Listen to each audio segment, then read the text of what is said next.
मेरे मजार पर दीपक जलाने आई थी पर दीपक बुझा के चली गई। मेरे मजार पर दीपक जलाने आई थी पर दीपक बुझा के चली गई। इतनी बेदर्द शर्म निकली कि दीपक की तेल भी अपने सर पे दबा के चली गई। आप सुन रहे हैं मिट्ठू मार्शल को। सुना सुना ये सनम में दिलो दिले में जख्म खेलो रे दिहलू है। हमर शीशा के बनले रहे दिल बोला न काहे तोड़ दिहलू। हमर शीशा के बनले रहे दिल बोला न काहे तोड़ दिहलू।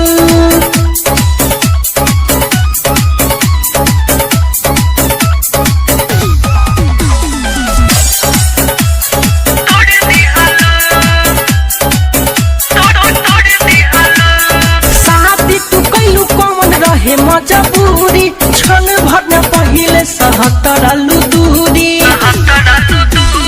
साथी तू कैलू रहे कौन मजबूरी क्षण भर न पहिले सहतर आलू दूरी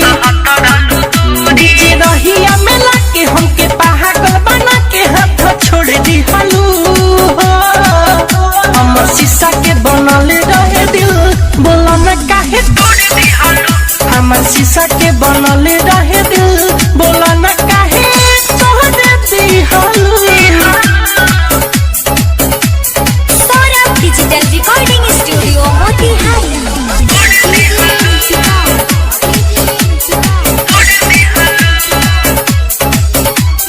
बीरजस बिहारी तरफ पले पले हो गहमे में जी कैसे मिठू मारा साल हो मिठू मारा साल हो। बीरजस बिहारी तरफ पले पले हो गहमे में जी कैसे मिठू मारा साल हो मिठू मारा साल हो। सौरभ के पास रोवे डीजे विकास मुंह मोड़ली हलू।